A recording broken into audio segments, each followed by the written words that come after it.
बोलता हूँ, एक कुछ हमारे युवाओं ने मुद्दे दिए वो भी मैं पढ़ देता नहीं इधर में, जो आप लोगों के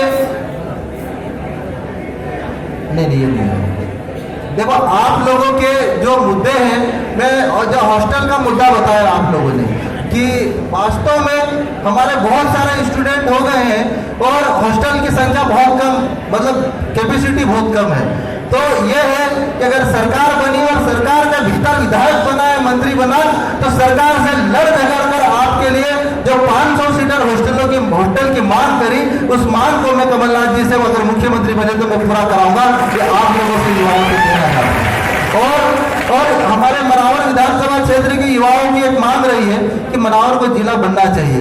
मैं आप लोगों से पूरे विश्वास के साथ मैं कहना चाहता हूँ साथियों, अभी मनावर विधानसभा क्षेत्र के भीतर तो जिले की बात अभी थोड़ी देर देख लीजिए, 10 मिनट में खत्म कर देंगे।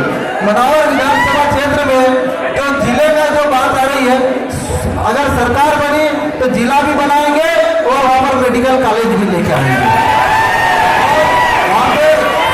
शिक्षा के क्षेत्र में और भी बेहतर कैसे क्या कर सकते हैं आप लोगों को बता दूं, मैं विपक्ष का विधायक था, लेकिन विपक्ष में रहकर मैंने 41 करोड़ रुपए का एकलव्य आवासीय परिसर देवला में भी मंजूर करवाया और चल रहा है। विपक्ष का आवेदन था 10 करोड़ रुपए का और सिविल हॉस्पिटल, आधुनिक सिविल हॉस्पिटल अभी हमारे सिमलदा रोड पे निर्माणाधीन है।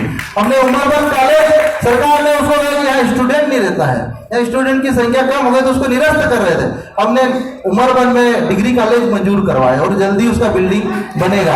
आप लोगों ने देखा उमरबंद क्षेत्र में पानी की एक गंभीर समस्या है और उस जो पाटा मोटी से लेकर आमसी पाटला तक का जो एरिया है और वहां पर नर्मदा नदी का पानी कैसे पहुंचे, चौथे चरण की नहर कैसे जाए, उसके लिए जल संसाधन मंत्री से प्रश्न लगाकर मैंने विधानसभा के भीतर आश्वासन लिया है कि यहाँ पर पानी का 100% काम समस्या का समाधान हम करेंगे और उसकी प्रोसेसिंग चल रही है और विधानसभा में अगर आश्वासन मिला तो 100% काम होना है। अब एक बात देखिए, आप लोग फील्ड में जाएंगे कल से तो एक बड़ा सवाल आता है कि विधायक का अयन नहीं। अब यह सवाल गांव वाले करते हैं, उनका सवाल भी वाजिब है, लेकिन आप लोगों को बता दो कि ग्राम पंचायत स्तर पर लड़ाई लड़ने के लिए सरपंच होता है, जनपद अध्यक्ष होता है, जनपद सदस्य होता है, जिला पंचायत सदस्य होता है और गांव की लड़ाई लड़ने के लिए तो घर घर में नेता है, लेकिन विधानसभा और लोकसभा में लड़ने के लिए अभी कोई भी नेता नहीं है। ये बात सत्य है कि जब तक हम सदन के भीतर नहीं लड़ेंगे तब तक हमारे समस्याओं का समाधान नहीं होने वाला है। और आप लोगों को यह भी बता देना चाहता हूं कि आज इस लोकतंत्र में जब तक हमारे युवाओं की भागीदारी नहीं होगी अंदर, तब तक हमारा कभी भला नहीं होने वाला है।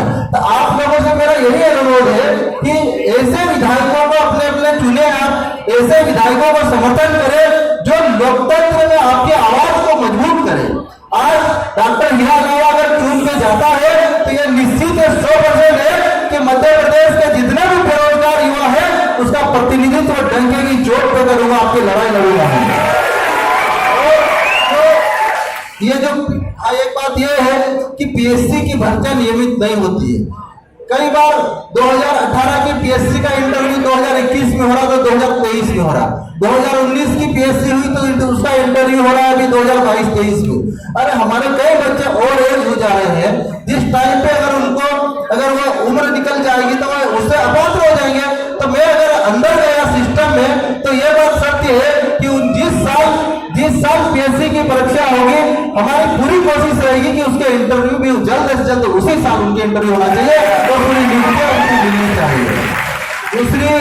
दूसरी बीएससी नर्सिंग विद्यार्थियों का समाधान हो, या इसका मैं बैठूंगा आप लोगों के साथ में और उसके बाद डिटेल चर्चा करूंगा, क्योंकि कई कॉलेजों, सुप्रीम कोर्ट, हाई कोर्ट पीछे पड़ी हुई नर्सिंग कॉलेजों के पीछे, उन्होंने बहुत सारे नियम निकाल के, तो उसका कैसे समाधान हो, सारे स्टूडेंट से मेरा अनुरोध है कि उसका बीच का रास्ता क्या निकाल सकते हैं। तो आप लोग के आशीर्वाद से कभी खुदा न खास्ता हेल्थ मिनिस्टर बन गया तो आप लोगों से बैठ के बीच का रास्ता निकालूंगा।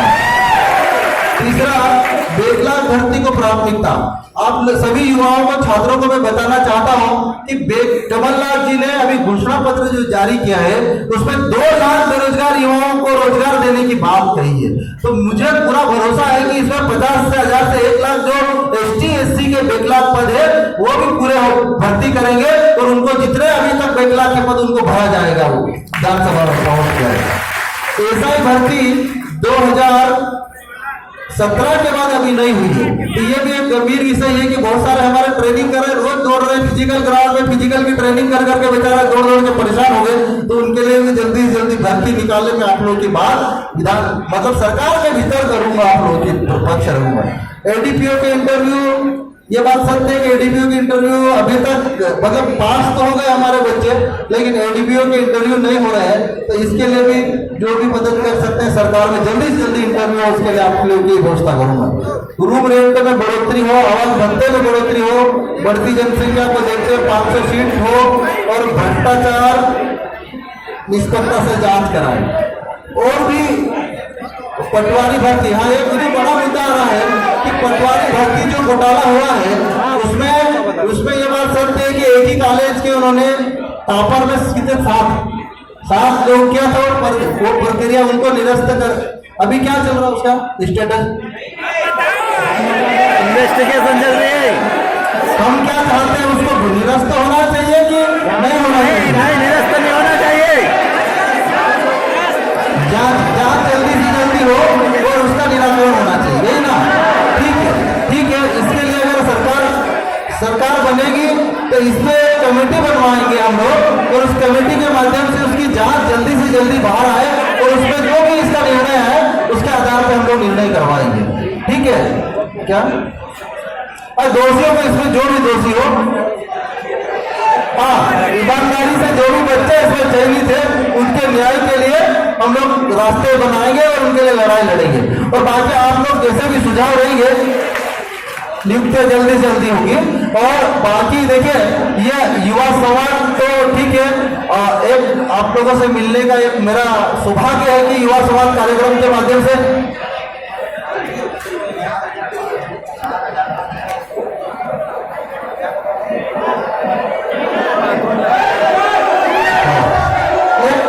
भर्ती वर्ग 3 के 4000 पद खाली पड़े बताया है।